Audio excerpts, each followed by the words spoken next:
তো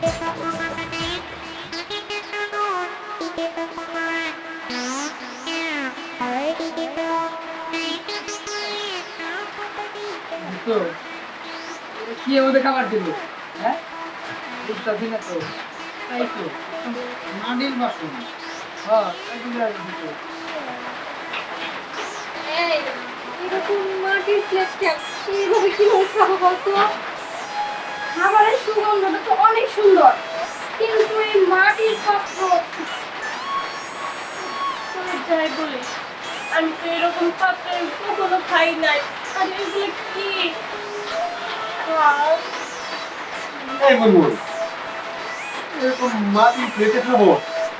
আমার চোদ্দ গোষ্ঠীর মধ্যে দেখো মাটির প্লেটে খায় না, এটা কেমনে খাবো? ওই যে আগে বলে গেলাম তোমার বাচ্চারা 14 দিকে খানায়, এখন আমরা খেপছি। তো আমি এই খাবারের গন্ধটা তো সহ্য করতে পারতেছি না, খাই খাইতে মন চাইতেছে, কিন্তু আমি কি এই মাটির জিনিসে কেমনে করে খাবো? এটা তো আমি বুঝতে পারতেছি না কি করে।